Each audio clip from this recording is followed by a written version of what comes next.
Sou mulher, negra, cristã, mãe, empreendedora, gestora pública, militante, feminista, contadora de histórias e cantora. Seja muito bem-vinda, Helenísia, e queria te dizer que a gente está muito feliz de te receber aqui hoje para conversar um pouquinho com a gente. Que lindo, gente. Eu sinto tanta saudade de sala de aula, assim, todo dia. Já tô aqui emocionada só de estar perto de vocês novamente. Primeiro eu quero dizer do quanto eu sou admiradora dessa escola, que é tão diferente, que é tão rara, que é tão especial, que é tão linda. É a escola mais bonita daqui de Goiás, a mais bonita. E acho que tem gente por dentro que faz ela ser tão bonita assim. A maioria dessas pessoas, crianças, a Adriana, a Miki, o Fernando, são pessoas da minha geração. A gente já fez teatro juntos e juntas, já participamos de eventos aqui, já fiz cursos com a Lutia, com a Tia Rô, aprendendo com elas. E agora a gente está aqui tecendo futuros com vocês, presente e futuro. Agora eu convido você a falar um pouquinho pra gente sobre a sua história e sobre a sua trajetória de vida. Pode ser? Pode demais, que coisa fofa, gente. Olha só, eu nasci em uma família de uma professora e um eletricista, que tinha uma oficina que consertava carros. E minha mãe, quando me teve, antes de ser professora, ela era empregada doméstica.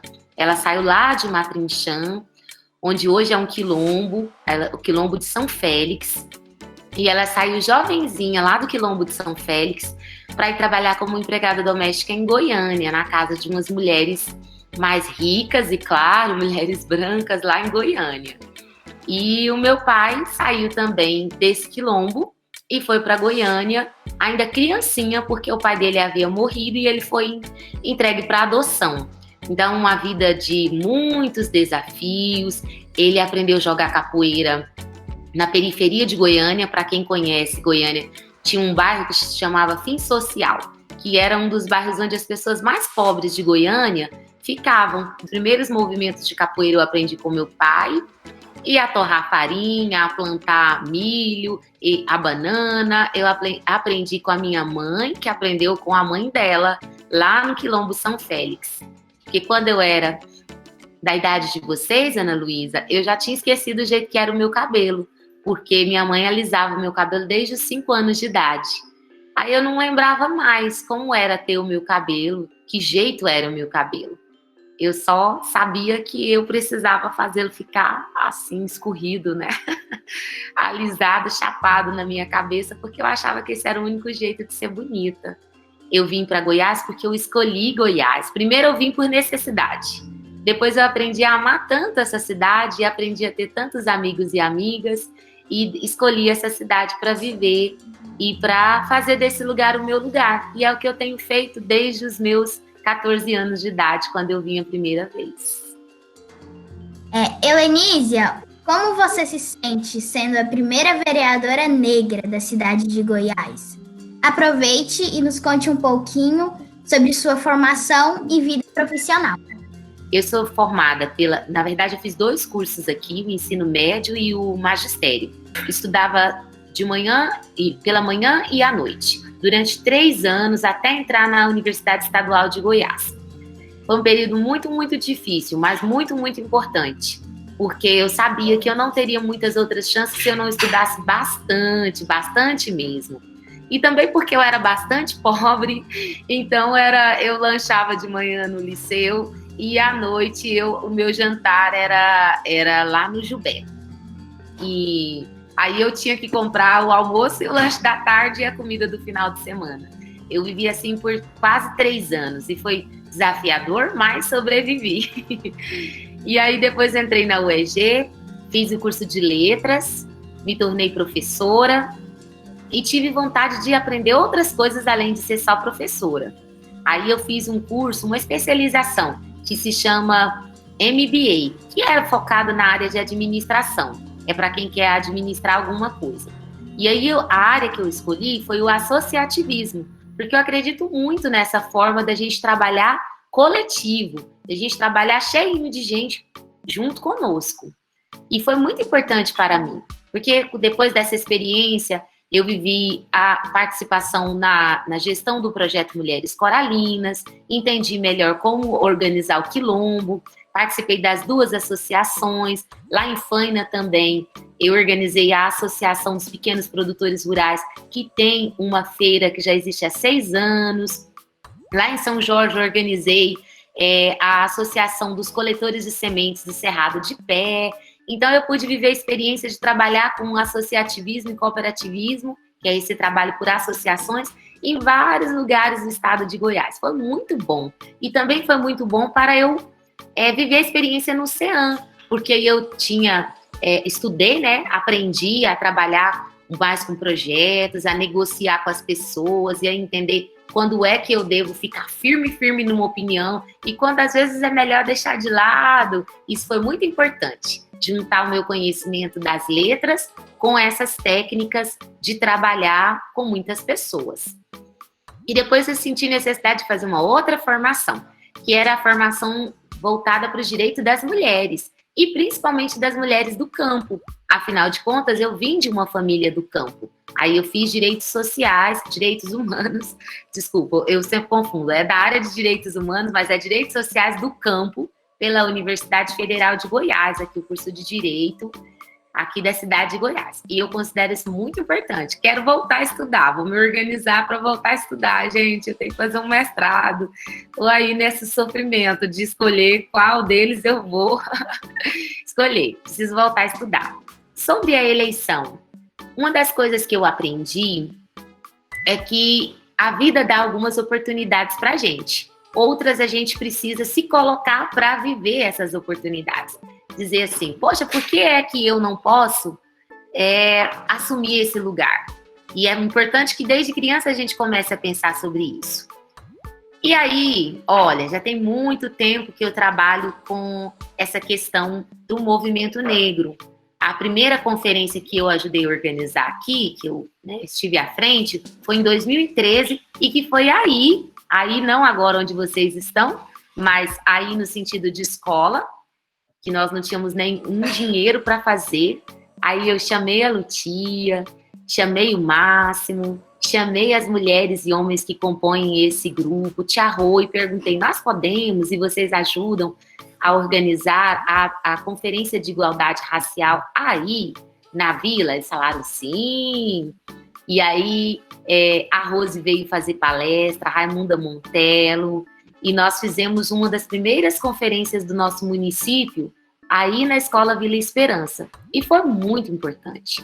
Muito importante porque aí nós começamos a pensar sobre a necessidade de pensar conselho, que a gente ainda não tem, e está aí uma luta para a gente travar já no começo de 2021, que é o Conselho de Igualdade Racial. Eu comecei a pensar que a gente precisava organizar pelo menos o documento de um quilombo aqui em Goiás. Também comecei a pensar que a gente precisava pensar em leis que fizessem a cidade de Goiás ser mais justa para as pessoas negras. Mais justa. Qual é o museu que conta a história das pessoas pretas aqui em Goiás? E conta de que modo? Falei, gente, muita coisa precisa ser mudada aqui na nossa cidade. E o que é que eu posso contribuir para que o nosso município seja um município mais justo para todas as pessoas, para a cidade, para o município de Goiás e principalmente para as pessoas pretas? A Mick está lembrando aqui que a reunião foi no Quilombo da Vila. Isso mesmo, Mick, no Quilombo da Vila. Muito importante, um espaço muito importante. E isso faz parte dessa história, dessa conquista. E eu comecei a pensar nisso. Falei, gente, nós nunca tivemos uma mulher vereadora preta. De pensar assim, poxa, vamos fazer uma conferência de igualdade racial, vamos pensar na lei de criação de um fórum para igualdade racial, vamos pensar em como é que a gente pensa em leis de cotas para as pessoas pretas e a gente possa ter vagas para as pessoas pretas. Isso foi resultado do nosso trabalho. junto com a Vila, junto com o Quilombo Alto Santana, junto com os professores do IF, da UEG, da UFG, junto com as mulheres que trabalham com cerâmica. Fomos juntando esses movimentos todos e pensando nessas coisas que a gente chama de políticas públicas para a igualdade racial. E aí eu pensei assim, gente, eu já propus 3 projetos de leis muito importantes. Um de criação do CEAM, esse outro de cotas, que foi movimentado na última conferência para a igualdade racial, em 2017, as ações com o Quilombo, que a Vila Esperança contribuiu muito, as fotografias com as manifestações culturais, as mesas de debate, muito importantes. Eu comecei a pensar na necessidade, crianças, de a gente levantar alguém lá na Câmara de Vereadoras e Vereadores, que só chama de Câmara de Vereadores, pensando só os homens. Lá não existe vereador a cerimônia de diplomação, eu sou chamada de vereador e eles não respeitam o meu gênero de mulher. Ainda não respeitam, sabe? Então, isso é importante porque a gente conseguiu ter uma primeira pessoa que chegou. E eu tenho certeza que muitos dos pais de vocês, das mães de vocês, professoras e professores, contribuíram para que eu pudesse ser eleita. 476 votos são muitos votos de pessoas daqui, muitos votos, e votos que foram feitos por pessoas que acreditam nessas propostas. Então é muito importante chegar a essa primeira pessoa, mas é mais do que importante chegar a uma pessoa, é nós pensarmos como é que nós vamos convidar outras pessoas, inclusive pessoas jovens. E aí eu quero convidar vocês a estarem comigo lá em outras vezes. Nós vamos ter mais oportunidade de conversarmos. Já pensou um projeto de lei proposto por vocês, crianças? Já pensaram o que é que a gente pode pensar para crianças e juventude no nosso município? O que a gente pode fazer para que a vida das crianças e dos jovens do nosso município seja ainda melhor?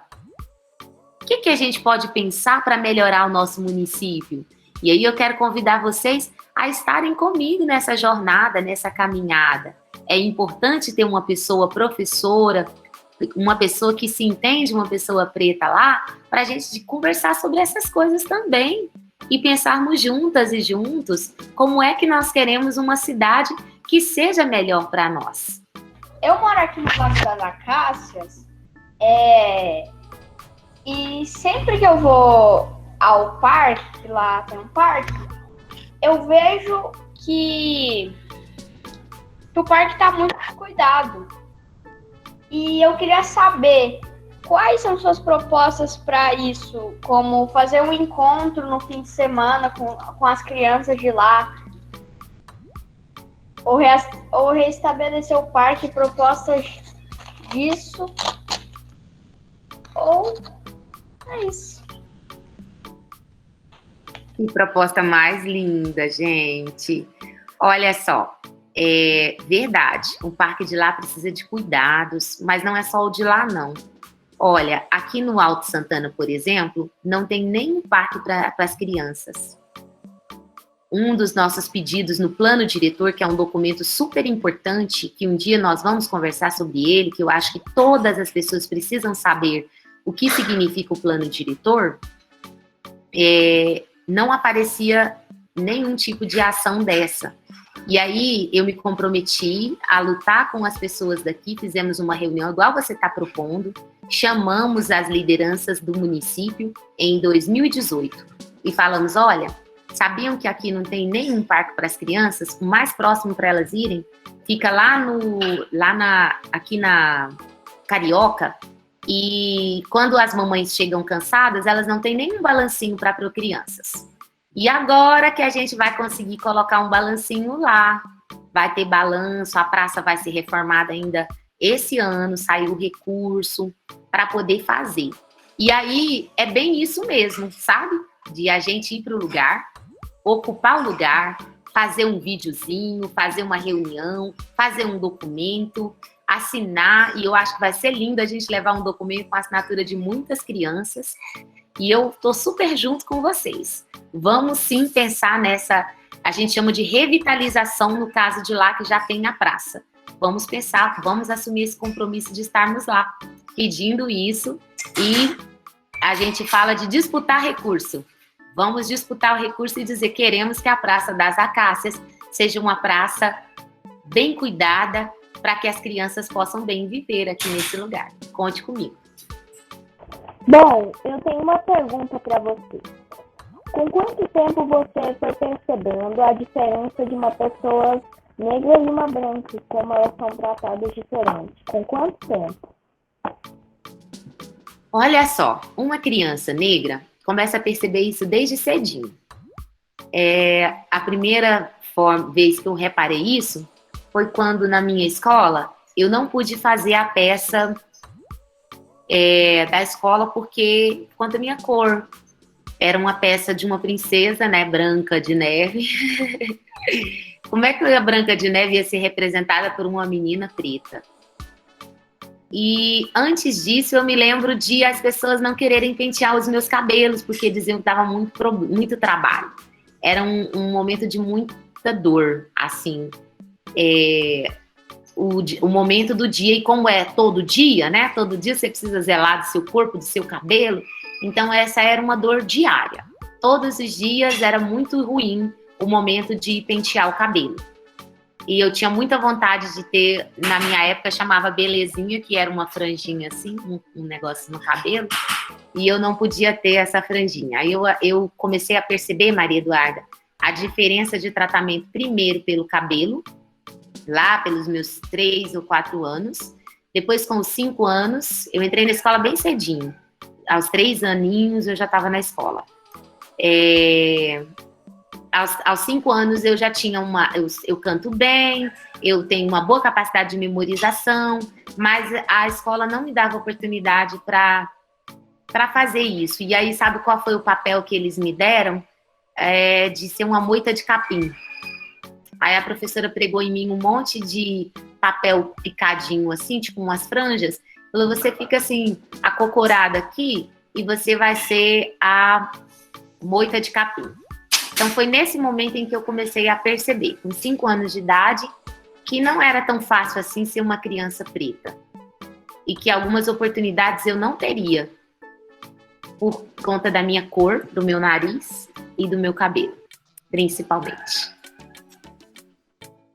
Primeiro, eu gostaria de agradecer mais uma vez pela presença, pela disponibilidade que você teve.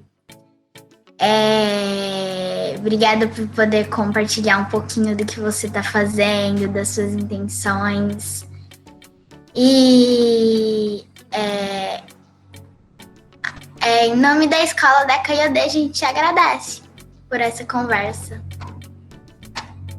E eu acho que você vai ser, a gente espera que você seja uma liderança muito grande para a cidade de Goiás e que você seja a primeira de muitas mulheres, de muitas pessoas negras a se colocarem nesse lugar, posicionarem, serem uma liderança. Muito obrigada.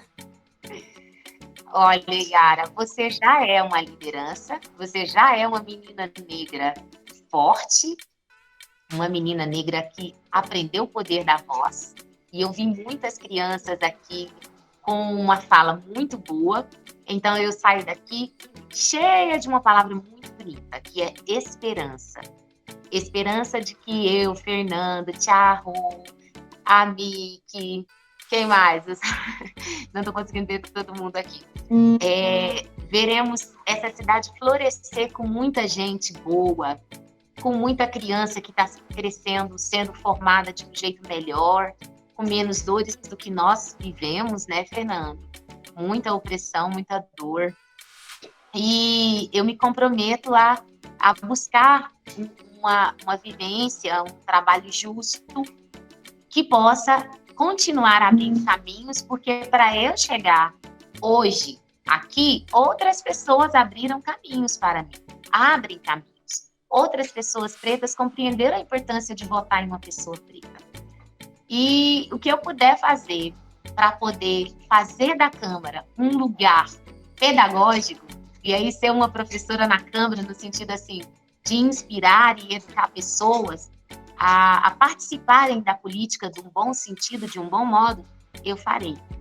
Muito obrigada, eu aprendi muito com vocês hoje, e que a gente tenha mais encontros, mais conversas. Eu ainda espero a gente poder viver outros momentos em que nós possamos, por exemplo, debater projetos de leis antes deles serem votados. Esse é um compromisso que eu estou fazendo enquanto vereadora. Nós não estamos mais no tempo de vereador e vereadora ficar sentado lá dentro fazendo as coisas sem compartilhar com as pessoas. As pessoas compartilham o prato de comida que estão comendo ou não vão compartilhar informações sobre projeto de lei? Então, é isso. Muito obrigada.